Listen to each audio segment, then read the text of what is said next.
Hello, everyone, and welcome to the Live Magic Q&A Tea Party with me, your host, Madame Pamita, and my very, very special guest this week, Michelle Welch of Soultopia.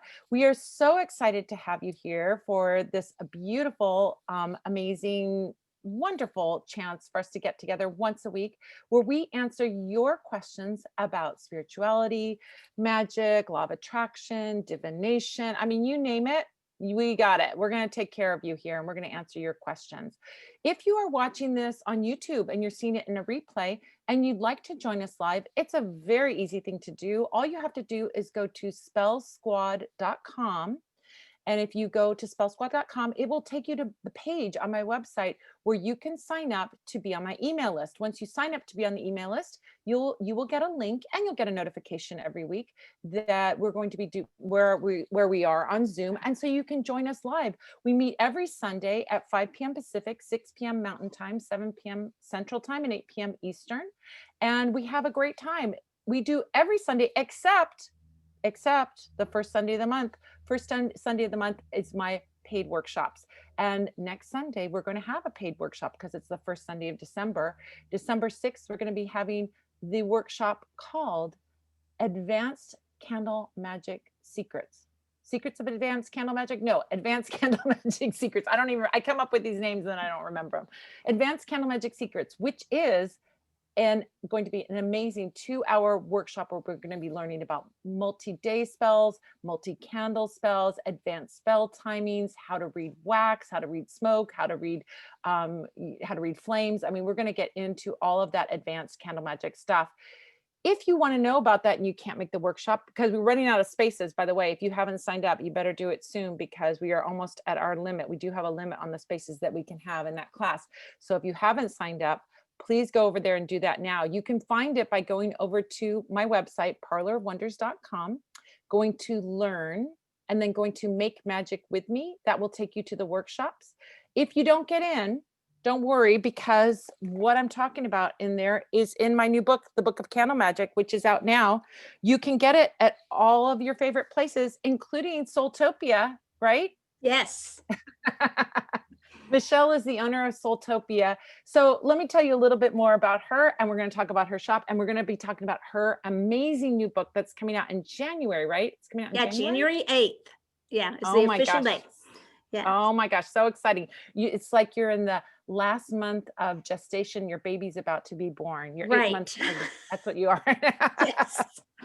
Well, let me tell you a little bit about Michelle. Michelle Welch is the owner and operator of Soultopia, which is an amazing shop that I have taught at, and I have done readings there. I've been there. Beautiful shop in Dallas, Texas. Texas. Boy, oh boy. It's a beautiful metaphysical store. And she provides intuitive readings there. She does healing sessions and she teaches classes on crystals, tarot, energy work, and intuition. I need to take a sip of water. She's also presented at the Reader Studio, the Northwest Tarot Symposium, which is where we met, and at the International New Age Trades Show, which we saw each other, INATS, before. A former lawyer, Michelle is also the host of the Soul What podcast, SOULWHAT, Soul What podcast, along with her amazing husband, Roger. And she has the Michelle Soultopia YouTube channel. You can find Michelle online at Soultopia. It's SOULTOPIA.guru, GURU. So that's my introduction for Michelle. Michelle, welcome. We're so happy to have you here. Thank you so much for having me. I really appreciate it. I have to tell all the people that are, I'm sure your regulars and anybody new, that this is Madame Pamita is one of my favorite people. Like I'm a fangirl of Madame Pamita. So thank you so much. I really appreciate it. Yeah. Oh my gosh. Well, you know what? We hit it off immediately when we met. We're both Cancers. So we're both squishy on the inside, aren't we? And we just it was like a love fest when we met. And I just love all the stuff that you do that's so beautiful and so original. One of the things I know we're going to talk about your book in a second, but I want to share with everyone your amazing shop with the amazing gems that you have in that shop. I mean, This is crystal. It's like walking into a crystal cavern with magical crystals everywhere. Beautiful bins of crystals that you can pull these crystals and you know that you can put on your altar or carry in your pocket or put on your desk at work. All these beautiful crystals, but you also make these amazing bracelets, which Mhm. I love my bracelets. Tell me the name of the bracelets again. I know you have a special name for them. So they started, that's how our store started. And we have two stores. We have two in Dallas. So we have one in an area called Bishop Arts. It's in South Dallas. So, and they were called Soul Stones. Now we put and we have a little metal tag that used to have SS, and people got a little confused. So now they have ST on the little metal tags. But you want to hear a really short, interesting story? We were shopping last Yeah. night. Okay. So I know we wore a mask and everything. We were really safe, but it was me and my stepdaughter, Roger's daughter, and Roger. We went and parked and went into one of the stores because they had really cute shoes on sale. So we had to go in. And and Lizzie, she had to get some jeans or something. And there was a lady in the store, and and it was after we bought everything. So it wasn't like she was trying to give us a sob story or anything to get us to buy stuff. It was after we bought everything. And she was telling us that her son had sickle cell, and he was in really having a hard time, and some of the stuff in my heart, this cancer. So I'm like, Lizzie, what bracelets do you have on? And I'm looking and we're digging, and I was digging for my bracelets and she was digging for her bracelets. And she had a selenite tower, and we were looking for what crystals we had. And literally, just I gave her one of it's the soul control bracelets. I made some new bracelets we usually put soul as in the front of it, but for my new book. And that one was about the fact that we can't control everything, that there are some things we just have to surrender. And she started crying, and it was just to me like everything that the holiday should be about. And not that, oh, I was so great to do it. It was just the fact that we could share crystals with somebody, and somebody who was like, she goes, now what do I do with it? And I said, you can put it just on a table, you can put it on your bedside, you can wear it. She said, well, I kind of have a little altar where I have a picture of him and I light a candle. And I just thought, isn't that beautiful? You can put it on your altar. And it was just the perfect thing to me for this time of year. And so if nothing else, that's why we were supposed to go. It wasn't about the shoes, that's what it was about. So to me, the crystals are fun and the bracelets are fun, but that just brought it all to me full circle of what we're supposed to be about and what we're about. Yeah, well, I think that is so first of all, that is such an amazing story because it's like it's they're beautiful. The bracelets are Thanks. beautiful, but in addition, they're powerful. And when somebody is needing that talisman or needing that tool, you gave her that tool that she can then focus on a good outcome for her son, Mm-hmm. focus on healing and a good outcome and managing or whatever has to be done for him to have that good outcome. And I think that's such a beautiful thing. And you know what? You're right. It is absolutely why we're meant to be here. And it leads me into your book, your amazing book that's coming out, which I got a sneak preview of, The Magic of Connection.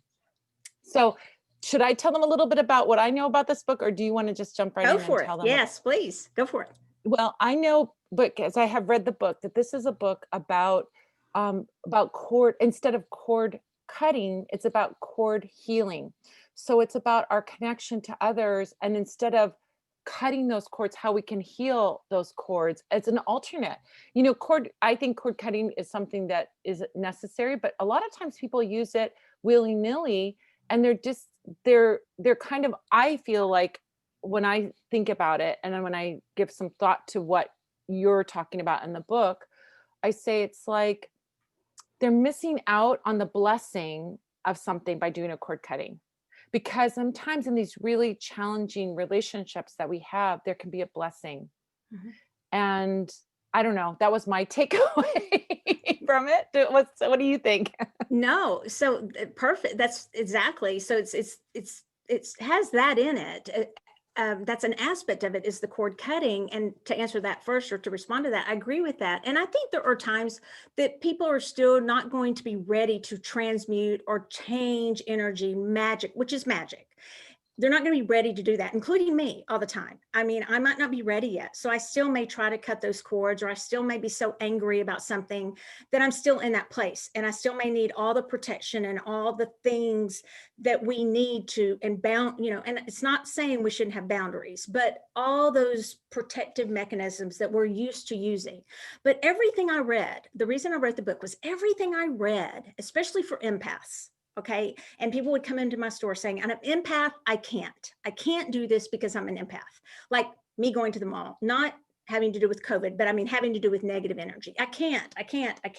And they've been told by so many people, you've got to put on, you've got to protect, you have to do a bubble, you have to do this. And the minute somebody offended them, they would be like, cut cords with them. But at the same time, they were saying, that could be a blessing or a lesson to you that may be a mirror to you of what something you're supposed to learn, but yet they're being told, cut the cord. And so I just explore in the book, what if we really learn to take it one more step and believe we really were that magical? Because if, talking about crystals, this black tourmaline can absorb, which we all absorb energy, no matter how much we try not to, we do.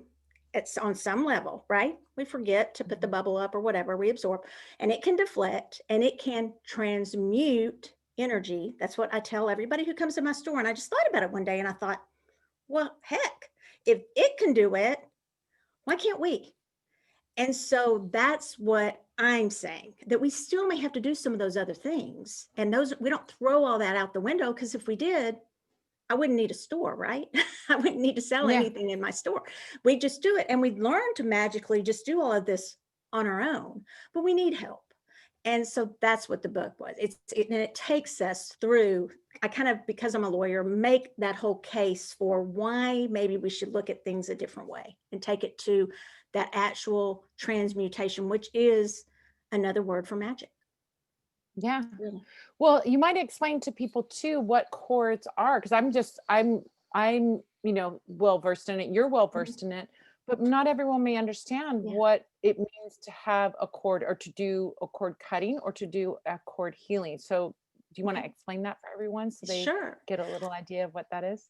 Yes. So I believe, and the word cord used in the sense that we're using it is kind of, you can look at Pamita's screen and at my screen, those dots, these are lights, and the snowflakes. I believe that we're all one and we're all connected. So we're all corded or connected in a sense. It's almost like that string of like the Christmas lights. We're all strung together in a way. But some of us, if you really want to talk about, like, if Pamita and I, how are we corded together? We are strung together by that first meeting we had, or maybe in the big, broad metaphysical sense, because we're all one, we were corded together anyway. But on a normal level, just kind of layman's sense level, when we met, that formed a cord of connection, and then we became friends, and that formed kind of a stronger cord of connection. Then some people will say, I want to, then if we're not going to manifest this, but say we got in an argument and we disagreed. And let's even take it beyond that and say it happened on Facebook. And somebody said, well, you know what you should do, Pamita? You should just block Michelle and not be friends with her, because you know what? It's easier just to block her and cut her out of your life and cut cords with her. And that's what the cutting of the cord would be. And I propose that before we do that, and we have to practice this, because it's hard when you're really upset with someone or something happens. I propose that we work on transmuting that situation. And I hope I'm answering the question. So the cord, we would send love and healing through that cord. Still have boundaries, not meaning you have to be best friends, but those cords are those relationships, or even someone you don't know. I believe you're corded. You could be corded with somebody on the other side of the world and not even know who they are. But maybe that cord has lain dormant. And the minute somehow something happens, it fires up. And let's say you cut the cord with somebody. What I've seen is people would come in for a healing. And I don't want to attack anyone who does these types of healings, because I did too. But they would come in for healing. They'd say, I had a lot of cord cutting. I've done a lot of cord cutting, but I'm still can't get over this guy. I can't get over him. And every time I see him on, social media or something, I get upset. I can't. And I started thinking about it, and I was thinking, I'm not sure that's working. And so what do we need to do? We need to change it. So that's what the courting is. It's just really that relationship. And I say, people will say there's 6 degrees of separation. I say there's no degrees of separation. We're all one, and we're all Agreed. courted together. Agreed. I kind of feel like there's a web, like a spider web, that we're all connected in that spider web, and you can jiggle this web over here, that thread over there, and you can, activate other people or through interactions. I definitely feel like that cords strengthen, or they're more cords the more interactions, or the more times you've had interactions with someone, the stronger that cord's going to be. Just like if you have a best friend that you've grown up with since you were kids, you're going to have a stronger cord and more connection. Maybe it's more cords or a stronger cord to that person than a brand new friend. So, and there's also this other aspect too that I love about your book, that it's just it's looking at it as in a new way, and it's looking at it in a way, like you said, for those people that say, well, maybe I want to have a healed relationship with that person. Doesn't mean that I have to have contact with them, but then the obsession about that person will calm down because you're not resisting so much. Cord cutting feels very resistant. Yeah. Exactly. So now for your book, I kind of know the answer to this, but I'm going to ask you anyway. How can they get your book before, or plan on getting your book before it comes out on January 8th? Okay, so it's already on Amazon pre-order, but it's on also Soultopia for pre-order now. And it's Barnes and Noble also, and Llewellyn. Llewellyn Worldwide, where at least 2 of your books are published, I believe, right, Pamita? Or one, and one coming up, I believe. Yes, okay to say that? Up, yeah. And so is that okay for say? She has lots of books, y'all.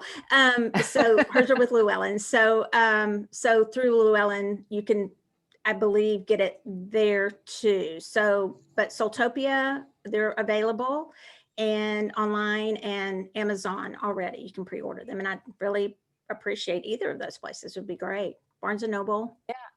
Yeah. That's great.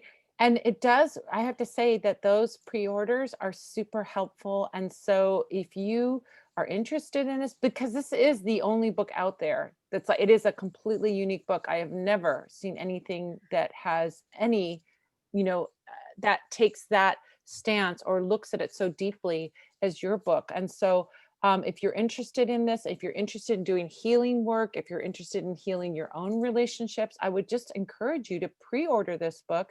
Then when it comes out, you'll get it and you'll be like, oh my gosh, it's here already. I love when that happens, when I order something and then it comes, I'm like, oh, it's like a present from my past self to my future self, or my present day self. I love that. So this is a great way, and they can order it. So they can go to soultopia.guru. And they can order it there. They can order it at llewellyn.com, or they can do the regular thing. That's fantastic. I'm going to have it in my shop too. I just have to wait for it to come out, and then I'll have it up on my website too. And can I just say, I want to thank you so much that you always are supporting the small local bookstores. You always do that. You did that right when your book came out. I just want to thank you for that. It does not go unnoticed when people do that. And you guys, Pamita, was the best about that when she was promoting her book. So I need to take a cue from that, because you weren't. Well, be careful with that. I know, I just did it, right? I just didn't follow your advice, right? Oh no. The reason I'm saying that, exactly, but I'm going to tell you a funny story. So the whole time that, in the months leading up to the book coming out, I said, hey, you guys, I know you can order it on Amazon. I know you can order it at those big stores, but we had just gotten into COVID and all the stores are, struggling, all the, the brick and mortar stores. I said, do a little extra, make your dollars do some real effective work in this world. I think Jeff Bezos has enough money. He's richer than God. He's fine. He doesn't need another $1 billion. But, and I understand it's convenient and free shipping and all that. But here's what I'm going to tell you. Take that, maybe spend $2 extra or $3 extra and support your local mom and pop bookstore and get that book from them, because that's going to put food on somebody's table. That's going to pay someone's rent. That's not just building somebody's $1 billion empire, right? And so I kept saying that over and over again. And you know what happens when you say something over and over again? You manifest the heck out of it. And so you know what happened? What? For 6 weeks, you could only get it at the mom and pop bookstores. Amazon didn't have it. Amazon couldn't get it. So people were like, I pre-ordered it on Amazon, and they were like canceling their orders on Amazon and ordering from the mom and pops because Amazon didn't have it, but all the mom and pop bookstores had it. So just a word to the wise. You're a great manifester. I'm a great manifester. So all the mom and pop bookstores got the business. I mean, obviously, people that weren't in touch with me or didn't hear me say that or didn't know, they were still waiting on Amazon. But, everybody that I was in touch with is like, I have my order on Amazon. I canceled it. I'm ordering from the mom and pop bookstores.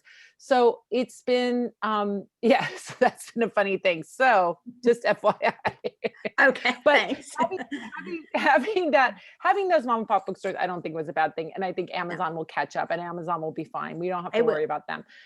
So your book's but great. You can get, oh my gosh. And I have to send you some book plates if you'd like some signed book plates for the store. I've got these golden book plates that I can send to the store. So we'll talk about that. I'll send you a little message after the show and we'll talk about that and I'll get those off to you. But so I have been super supportive of those mom and pop bookstores to Amazon's detriment. But anyway, yes, you can order. And if you have one of those places that you like, you have a little metaphysical bookstore, you can ask them to pre-order. And here's the thing, I will say this, that's great. If you guys out there ask to pre-order this at a shop, it will put the book on their radar. So they may not have been aware of the book coming out. And if they order one for you, they're probably going to order one for the shop. And so you're doubling your impact and helping an author double their impact in the world.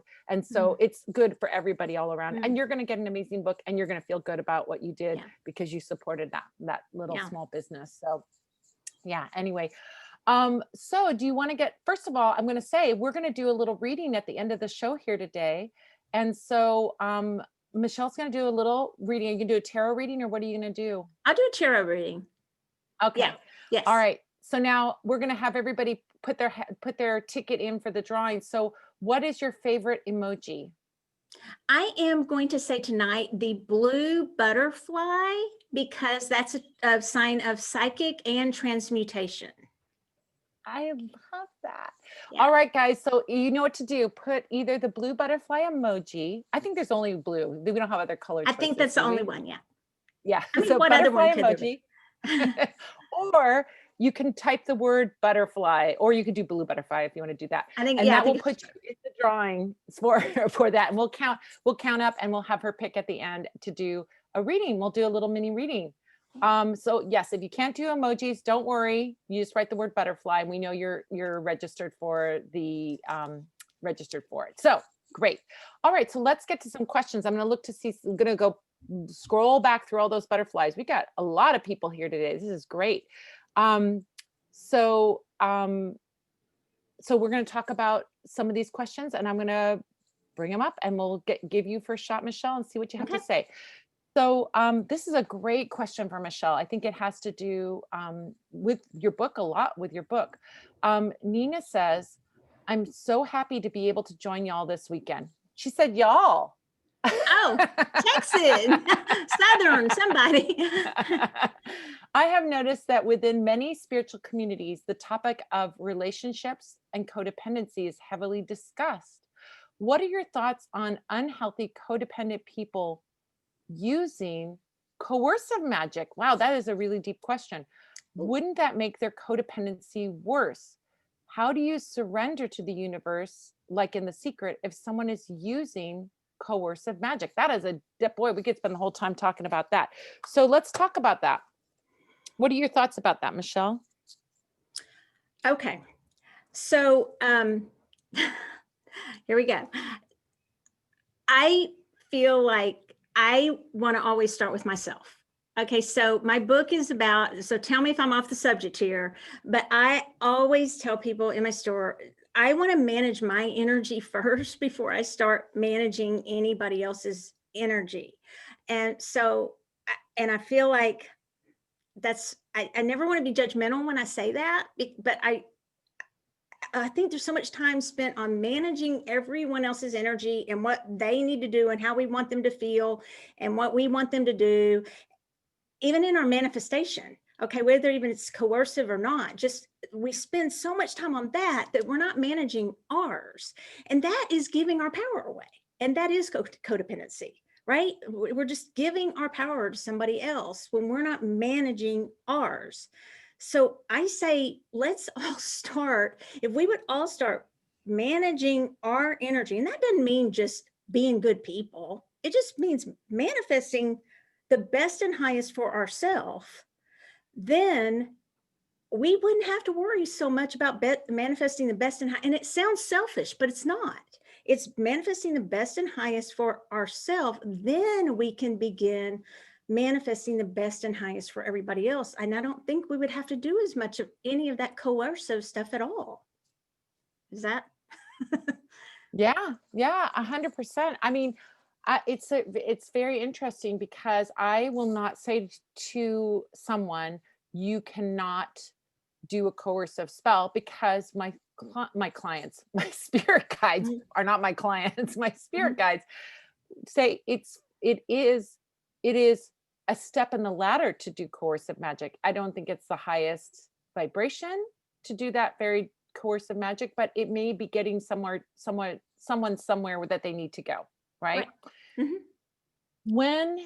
When we're doing coercive magic, I often encourage people to add, I talk about this in my podcast, to add that little extra phrase at the end, or someone better. Mm-hmm. Or someone better. Open up your horizon instead of that focus. It's like, I must have Johnny or I must have Susie, right?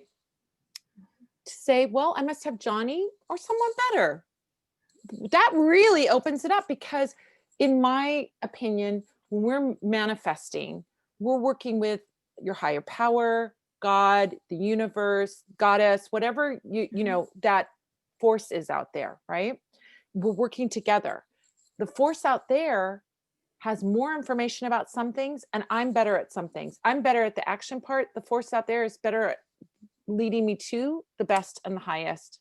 Maybe I need to put the focus on, I want my best and my highest, like you're saying, rather than I must have that person, because that person, you could spend a year with them and decide, oh my, that is not what, that is definitely not what I thought it was going to be. How many times have we done that? Have you done that, Michelle? I have done it. To be I've done it honest. too. And you know what my husband always says, because he reads to Roger that Pamita, very well. Yeah. And he always says, just as a person, he'll say this, and not in a judgmental way, but he always says, don't you want somebody who cherishes you? And so don't you want someone? It's so hard, I know, because I've been there. I mean, I literally have. When I was in law school, there was somebody I was honestly like a little bit obsessed with. He was still back at Texas A&M, and I was an undergrad, and I was off at law school, and I was kind of obsessed. I mean, like almost a little bit, and probably if I'd known how to do certain things, but I was so busy with law school, I couldn't even, but he did not cherish me. He was abusive. But I wanted him to cherish me so bad. Right. But Roger always says, and I think he just looks at it and he'll just go, don't you deserve someone who cherishes you? And do you want to get someone to do that? And I don't know, that's not real magic talk, but it's just real. That's what we want. And that is, or better. Right. Yeah. I don't know. Yeah. I mean, I think people have their, they have to go through what they have to go through to have their learning and, expansion and awareness and all of that stuff. So, I teach coercive magic. I show, because I do think there's sometimes that where do people draw the line sometimes too? It's like, what if you have a kid and you want your kid to do well on the test and you do a spell for your kid? That's coercive magic. That is. Yeah. I'm not placing a judgment on it at all. I want to be real clear. I'm not placing a judgment on it. I'm just saying, and not saying not to do that. We sell things for that. But I'm saying, to answer the question, it's just, I do think it slips into that a little bit, into the codependency and things like that.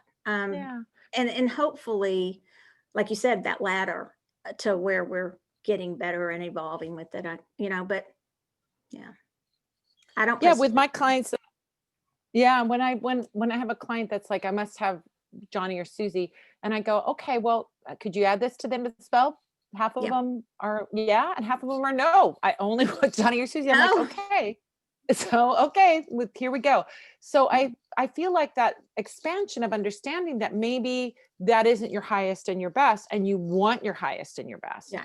That understanding is something that will get you, it will free you, then you're not so focused on that person. And like Nina is saying, so obsessed about that person that it is, damaging to you, as your experience in the past, Michelle, with someone who wasn't very nice to you. I've had relationships with, when I was in my 20s, obsessed with someone who wasn't very nice with me. And, I think that that's something that we can, have an experience with or go through. Oops, did you freeze, Michelle? Oops, I think she froze. She'll be back. Anyway, so, so Nina, I think that's, oh, good. Michelle's back. She's back again. Oh, there she is. I was texting. It was something like, oh, help. I said, wow, she's really still. She's very still, because you were beautifully posed, but you were just super still. And I go, is she just really good at like holding the pose? Anyway, let's go to another question. I couldn't answer the question. I wasn't sure. No, we definitely answered that. And I think we gave an answer that's going to be helpful to people that are dealing with that. All right. Let's see. Oh, Jenny says, I love crystals. They're all around. Hi, Jenny. They're all around my computer and everywhere in my home, even under my pillow. Oh my gosh. I love that. I love that. So good. Yes. Let's see. All right. This is a question we can take. Ruben says, can you use tarot cards in spells to enhance the spell work that is being done? Have you ever done that, Michelle? I have. And you know where I learned that? I learned that in a class that Madame Pamita taught.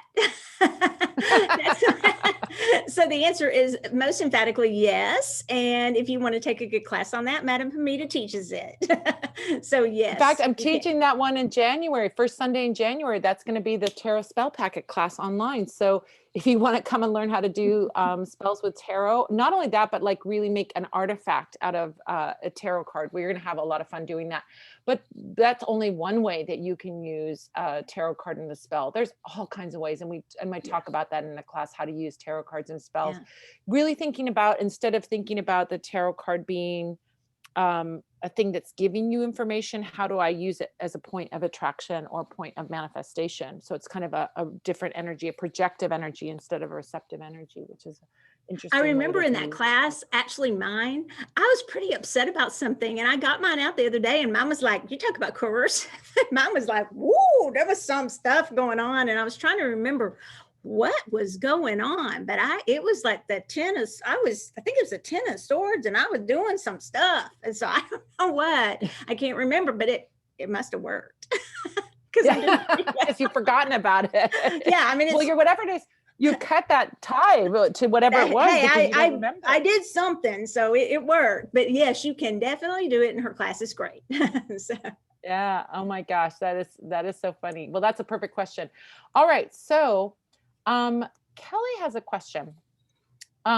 What is a good spell to do with the male and female genitalia candles to bring someone closer to you? Do you guys sell those? So we just started. We just started, and Roger's laughing because so we've sold crystals we've sold the crystals for a while. And we just started selling the candles. And so I'm going to let Pamita answer the question because Roger is making me laugh. I'm like, and that shouldn't be. Okay. So but some funny stories. I will just tell you a funny story because one of the things is fertility. It's not as, but if you say that in a store, that if you lead with that, you can often get people running away from the candles because or the crystals. They're like, well, I'm not getting that candle, and they're running. I'm not getting that crystal, and they're running away from it. So Roger's like, you are not selling those crystals or those candles anymore. So I am not allowed because that's the first thing that comes with, especially with certain types of crystals. A lot of people do want, on a more serious note, they do want to know about fertility, but they also can be used for your sex life, clearly. But I don't lead with that typically. And then I get in trouble because I have people running out of the store because they're like, I'm not having any more babies. I'm running out of the store. Literally. It's like, yeah, isn't there some, gosh, I feel like I saw some sitcom.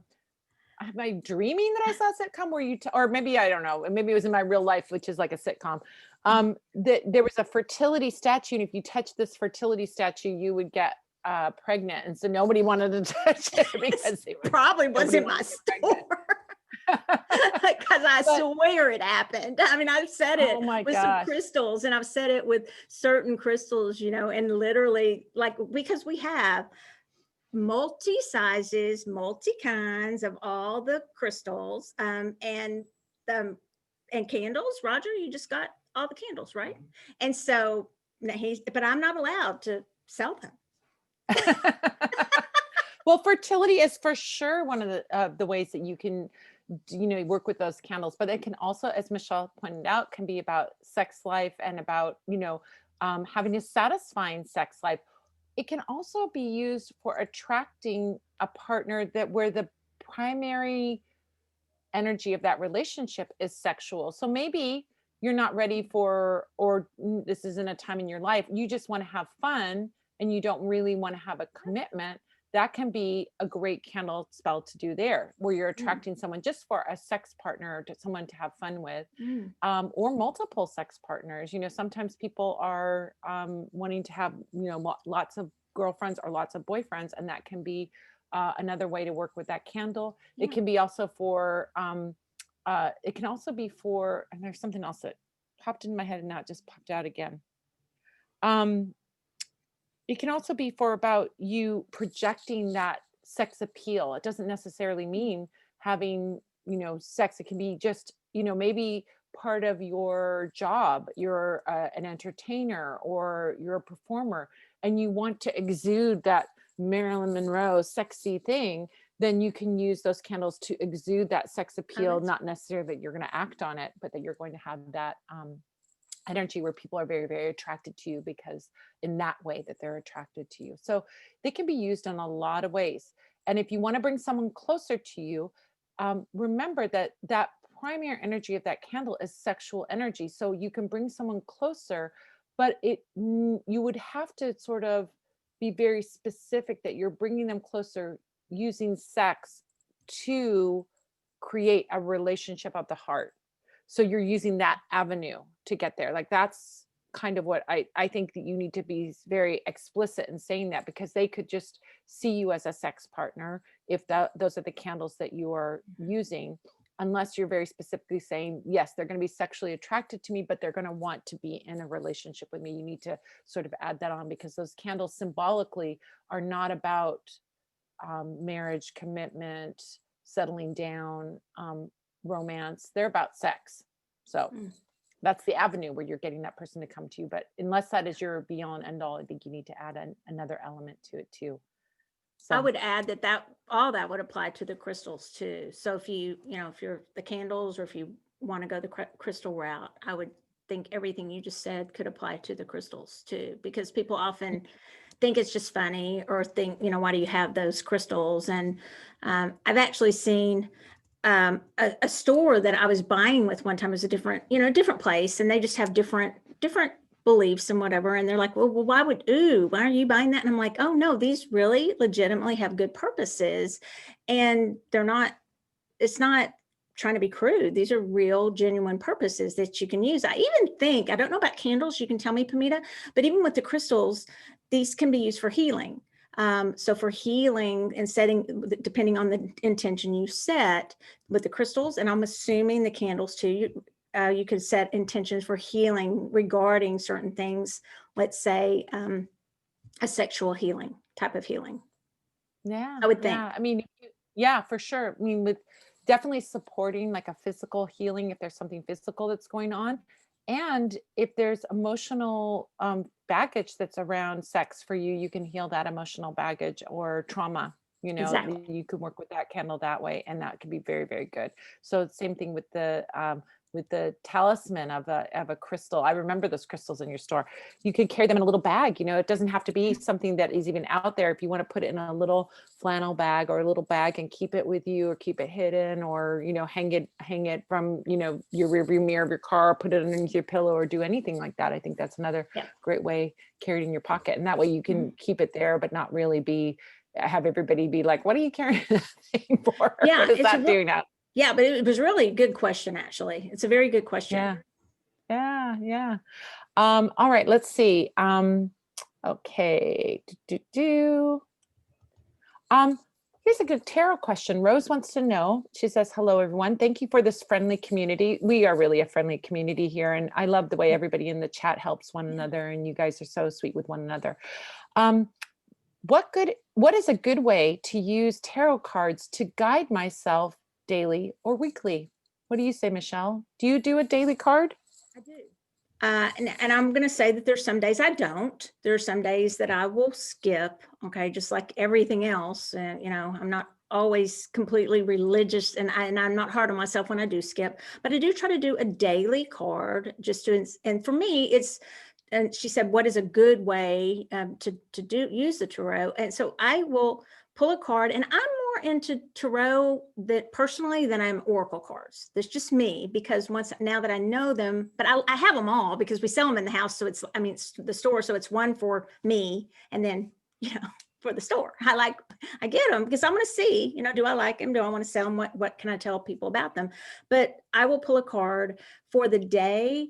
And then I like to also use them for, I do them for, I don't rely on them for I don't become codependent on my cards. Okay. So that codependency word, I don't use them for every single decision I make. Like, that's one thing, but I do use them for a lot of major decisions, like people I'm going to hire. I will pull cards. Things that do I want to take this trip? Do I want to, things like that? I will do a reading for myself, just even a one card reading. And I believe you can do yes, no readings with tarot cards. I personally, it's how you set your intention. And I always very clearly set my intention ahead of time. So I think you can very much integrate them into your daily life. And I think you don't have to wait till you feel like you're an expert at it either. It's all about you setting your intention and getting familiar with how you want to use the cards. Exactly. I think that's brilliant advice, because one of the things that if you're reading for someone else, you are on. But if you're just doing a reading for yourself, you can sit with the card, look at the picture on the card. If you've got a deck that is a Rider-Waite Smith deck, or has pictures on every card, look at that picture and tell yourself a little story about that, what's going on in that picture, and then see how that relates to your question, or see how that relates to your life in this moment, in that day. One of the things that I talk about in my book is starting a tarot journal, where you can pick a card of the day and just write your impressions of that card. And then at the end of the day, reflect back and see how that card had some information about your day, right? So, let's say, for example, Michelle, you pulled the strength card at the beginning of the day. And then at the end of the day, wow, I really had to, I had to be like there and show up, and I had to work really hard today, or, whatever. You can relate that strength card to how you were seeing yourself as strong in that day. And so, that journal gives you kind of a settled space for just looking and thinking and doing that. So in my book, Madame Pamita's Magical Tarot, I have questions that come with each of the cards, journal questions. So if you are looking at that card and you're just like, I don't even know what to think, you can look up the journal question. You can also look up the meaning of the card, but you can just journal about that question like you would journaling about any question, like any prompt. So those are some of the ways that can be very helpful to make it a daily or, occasional practice. But it will teach you, and it's in a very nurturing way to teach yourself rather than feel like pressured, like I have to memorize these cards, or I have to, I have to, be an expert before I can do it. You don't have to be an expert, that's the pressure you don't need to put on yourself with the tarot, for sure. I did that for many years in my teens and my early 20s. Like, okay, this is the winter that I'm going to memorize those cards, because I didn't have any way, nobody taught me anything else. I thought that's what you had to do, is you had to memorize someone else's interpretation of the card. No, you come up with your own. And there's so much pressure right now. Another thing, I love that journal, you could add, if you're a night person like I am, then you could add potentially a card, you could pull another card, the Chariot, and then you could say, okay, what did I learn today? Or how did that tie in? If you wanted to, you could progress to pulling one before you went to bed. I just think there's so many ways to use them that it's so much fun. I even put them in my book. I have candles in my book, crystals in my book, tools to transmute energy. So there are certain cards that in my book, I put that are cards of transmutation that help us. So there are helpers. They're like our sidekicks, and we use them to help us transmute energy. So there's so many ways, but I think the journaling way is a great way to start and to take that pressure off yourself. I totally agree with that, because some people will just not even start because they are like, I give up. I had somebody who works for me say that, I just give up because I can't memorize them. That's not how I learn. And I was like, no, don't give up. Do it your way. Then don't give up. Yeah. Yeah. Well, the memorization thing will trip up people that aren't memorizing people. I hate memorizing stuff. It feels like, torture to me. But when I had when I was younger, I had this lovely friend, and she's like, okay, let's do a reading for you. Let's pull 3 cards. And then she's like, and I thought she was going to do the reading for me. She's like, okay, well, what do you see in those cards, and how does it relate to your question? And I'm like, it was like she turned the key. It was amazing. And I went, oh, I can do that. And so when you take the pressure off, now what happens is, after you start to build your understanding of those cards, it's just like anything, you want to know more. So you want to see what other people have to say about those cards. I have a bookshelf full of tarot books that testify to that, which is, I want to learn, what does someone say? What does one person say about the Justice card? And what does another person say about the Justice card? And what does another person say about this card? And I may go to that person, I don't really like that interpretation, or, I'm going to add that to my bag of tricks.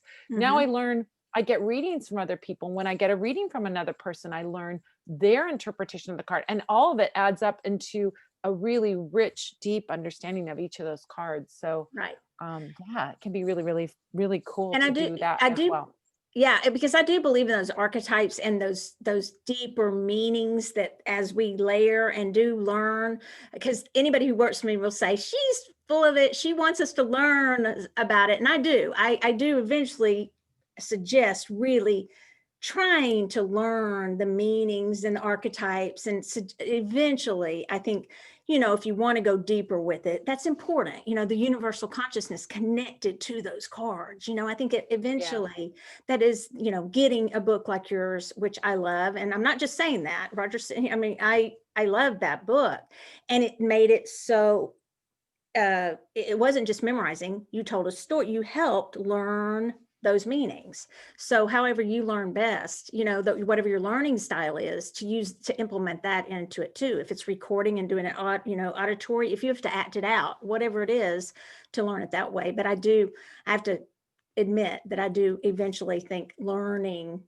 the traditional or accepted meanings of the cards becomes important as you go along in reading tarot. That's my opinion. Not everybody agrees with that. But no, I agree with it. And I have to say, it's like, what starts happening, and you probably notice this too, is then you start having a wide range of meaning for that card, so that when you sit down with a client, you get the devil card. Does that devil card mean someone's trying to control them? Does that mean that they have an obsession? Does that mean there is an addiction going on in this question? Does it mean that they need to break loose and break free of their someone's control? I mean, you have a wide range of meaning. And so then your intuition can kick in and say, which of those meanings do I go to? Not just one little meaning that you may have. So that's what comes with the experience. But you don't have to have that complete wide range to start to learn, because you have to have a foundation to build your house on. That foundation can be your understanding and your interpretation, and then you build on that with the bricks that other people and their interpretations, and then you've got lots of choices about each card, not to be intimidating, but so that you can see in regards to a question about career or versus a question about relationship. If that lover's card shows up and then you're having a career question, you're not going, oh shit, this is about love life. No, that card can have a meaning in career. That card can have a meaning in something that isn't romantic. And so that's where you build those bricks and you learn about that. So, but start with the journal and you'll start to build up that. You'll start with that foundation and then you can build on that foundation. Speaking of which, are you ready to do a tarot reading? Yes. Yes. Okay, so what I'm going to do is I'm going to count our butterflies, butterfly counting. Okay, 1, 2, 3, 4, 5, 6, 7, 8, 9, 10, 11, 12, 13, 14, 15, 16, 17, 18, 19, 20, 21, 22, 23, 24, 25, 26, 27, 28, 29, 30, 31, 32, 33, 34, 35, 36, 37, 38, 39, 40, 41, 42, 43, 44, 45, 46, wow, 47, 48, 49, 50, 1 through 50, 1 through 51. I see another one show up. 1 through 51. Pick a number. You're asking Michelle. me? Yeah, I already have it. Yeah, I already have it. It's 22. Okay, 22. All right, hold on. Let me get there. All right. Let's see. Where'd it go? Where'd those butterflies go? Okay, there we go. 1, 2, 3, 4, 5, 6, 7. Can you count? 10, 11, 12, 13, 14, 15, 16, 17, 18, 19, 20. Carla. All right, do you want Carla to ask a question or do you want to just do a reading for her? Oops, Michelle. Uh-oh. We lost her. Okay, Carla, I'm going to pull you up if you're here. Where are you? Uh-oh. Where's Carla? Oh, there she is. Okay. Carla, hello. Can you, I'm going to unmute you. You can unmute yourself, I think. Ask to unmute. There you go. Hi there. Hi, Carla. Well, when Michelle comes back, here she comes again. We got you on, so we didn't waste any time. So Michelle, we got Carla here. Carla's going to give you a question that she wants to know, where we can do just a little few 2, 3, 4 card reading, something like that. Okay. Let's do one that can be helpful to anybody. Let's see how going forward, how best to transmute any negative energy that's around us right now. Okay. Question. All right, Carla, I'm going to mute you. Okay. Are you ready, Pamita? Yeah. Okay. So first of all, I'm going to apologize because for my computer, I don't know what's going on with tonight. We're hardwired in and everything, so I apologize. So what I get for what everyone, since this is general for everyone, can do with transmuting energy, I pulled 4 cards for some reason. I got 4 cards, and I'm getting that. First of all, for transmutation, we have to all realize the magic that we do have. We have to stop questioning whether or not we have magic. And a lot of our magic actually comes out of our hands. And I want to show you the card.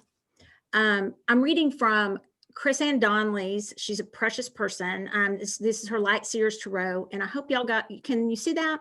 Okay, so she is in tree pose position on the wheel. And out of one hand is sort of like shooting this blackish energy, and this other hand is shooting this clear energy. But she's steady, even though in the wheel, things can go either way. So it feels like things can go either way, and we're not certain how it's going to go. But no matter what, we're going to be steady in it, and we're going to be certain of one thing. The one thing we're certain of is that we hold the magic. We do. Okay. That's what the transmutation is about. So we know that we hold the magic and we can manage ourselves, even like in the worst of circumstances. And I've been talking to people who have had some worst of circumstances lately. A lot of us have, a lot of people, right? So how can we transmute the energy? One way to not do it is to stop looking and concentrating on all the bad. Okay. And that is the 5 of Cups. To stop. Okay. Now, that doesn't mean we can't mourn, we can't grieve. I'm not saying that, but we have to look at what we've gone through and pay homage and grieve that, and know there's a time for that. But then we also have to know that we have power, and stop giving our power to even the circumstances. Stop giving our power to, I'm going to say it, to politicians, to this or to that, or somebody who makes us mad. To stop giving our power to everybody else and know we have the power. And then that's going to make us victorious and successful. That's what's going to make us be able to shine and not steal our glory. If we want to go back into, oh, but wait, I'm still upset, we can go back to that, because a lot of us do that. We still want to be upset and very, very sad. And that nostalgia can even do that to us. That nostalgic feeling of being sad and stuck in the past. I have done that a lot lately. I don't know if you guys have. And it can get us really down and not even enjoy the good things that are coming our way. And then I ended up with this card. Okay, so sometimes I call this the thief card. But I think of it as 7 of Swords. I think of it as the card of sometimes the thief of our joy. And so I think it goes back to saying, let's not let things going on right now rob us of our joy. Find something to have gratitude about, something in our life to have gratitude about, even if, and I know this is sounding preachy, but this is what the cards are telling me, even if it's the fact that we can take a breath, because there's somebody out there that can't. There's somebody out there that is on a ventilator and can't take a breath. So even if we can just at night be grateful that we can draw breath, then be grateful for that. If that's the only thing that it is, stop letting everything rob us of our joy. And that to me is the magic, and how we will all start connecting again and find a way to be one again and be happy with each other again, and to find some sort of joy in this world again. So that's my answer. Yeah. That's a beautiful, oh my gosh, so beautiful. It is true, like at this last year or whatever, it's what does time even matter anymore? What day is it? Time, yeah. You know, it's been like, I've been very conscious and aware of like where I can't put my attention because it gets me upset or agitated, and where I can put my attention that heals and feeds me. And so I've been very limiting on those things that are distressing, and much more focused on what it is that, whether it's in my little bubble or whether it's just in 1 degree away from my bubble, that's okay. I don't necessarily need to know everything about the world at all times when I have no power over what is going on out there. Instead, why not focus on what's right in front of me, the things that I have, you know? Mm-hmm. I think about like your pets, a plant. If you can't have a pet, you can have a plant in your house. That living thing in your house, whether it's a goldfish or a cat or a dog or a plant, Mm-hmm. and focusing on that can be so constructive, you know? Mm-hmm. Learning a new talent, learning a new skill, spending time doing that. So there are ways to get to that thing, and you nailed it on the head. I just did a thing. Oh, it's so funny. I was in the bath where I do my best thinking. I don't know. It's in the bath, and I had this vision, this download, and it said, you know, I was breathing and I said, oh, I'm so thankful that I can breathe. And I said, oh, I'm going to do one breath for me in gratitude. And then I'm going to give that second breath to someone who is on a ventilator right now, and envision them breathing in their healing, breathing in their strength, breathing in Yes. that. So as a gift to connect you to someone that you don't even know, you don't even have to Yes. know them, but you can send that love and that light to a stranger, and do that practice, in a meditative practice where you can do a little prayer. Do 3 breaths, one for yourself, one for another person, one for yourself, one for a different person, one for yourself, one for a third person. That little prayer is sending out healing light and healing energy that is beyond. You don't even know how powerful you are, as you said, in your reading. So very wise words from Michelle. Thank you. Yeah. And Yeah, so beautiful. and for people who think there's no hope, that I can't have any hope or any joy, then that is when I would say reach out to someone.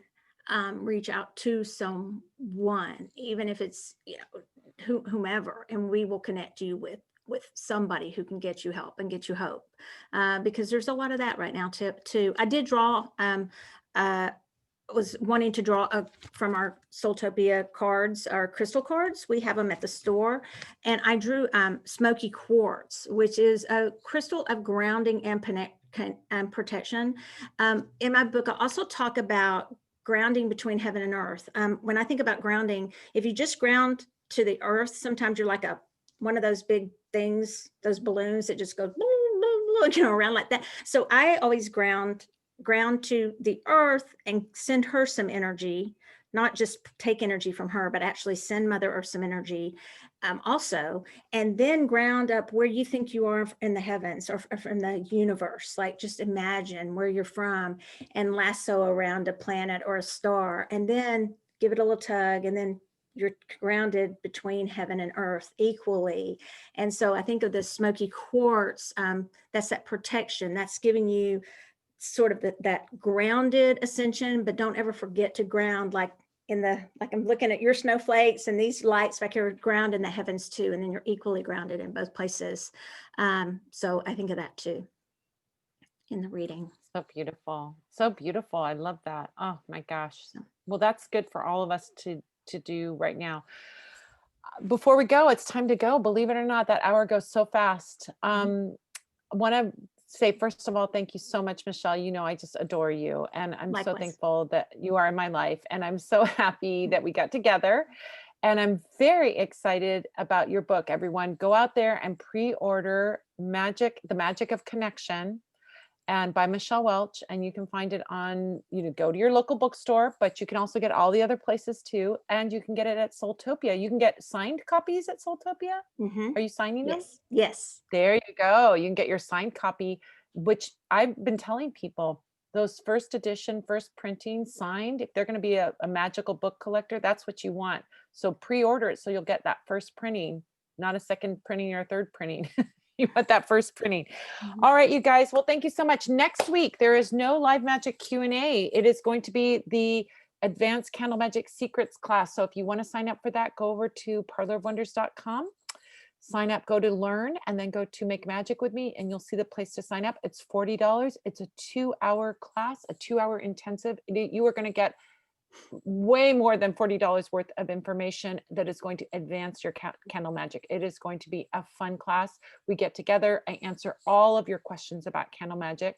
If you have not gone to the beginning class that we had the beginning of November, that's okay. It's helpful to have that. But if you didn't go to that class, then I recommend that you get the book and read this before next Sunday, at least the beginning part, so you understand the basics of candle magic, that first third of the book or so, and then you'll understand all of that, and then you can build on that.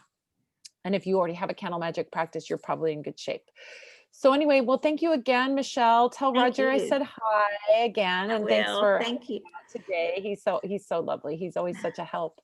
And I'm so excited for your new book. Congratulations on that. And I look forward to, are you going to do any kind of event or something fun to celebrate? Absolutely. Absolutely. All the information coming very soon, like next week, hopefully. So there's an email list. Yeah. Trying to navigate this world of what we can do and what we can't do. Right. So, yeah. But yes, definitely. And if they sign up for their email list on soultopia.guru, they can find out about when the book is released and what kind of virtual party you're going to be having and all of that good stuff, right? Absolutely. Yes. Thank you so Great. much. All right. All right. Thank you so much, Michelle. Thank all of you guys, all the Spell Squad members that are here in the house. Thank you so much for coming. If you're coming to the class next week, I'll see you then. If you're not coming to the class next week, I'll see you in 2 weeks. And our guest in 2 weeks is going to be, oh boy, I wasn't prepared for this. Would be nice if I actually if I actually was prepared for a show once in a while. Oh well, you'll find out because you'll get an email and you'll find out who the surprise guest is going to be. You can look on my website on the calendar and find out. All right, you guys have a great week. Have a beautiful week, and I'll see the people in the class next week. Have a great week, Michelle. You and too. I'll talk to you again soon. I'm gonna message you and find out how many book plates you want me to send to you. Okay, thank you. So we'll do that. All All right. thanks. Take care, everybody. Bye, everyone. Have a great Bye. week and happy holidays. It's running the holiday season. We'll see you in a week or two. Bye. Okay.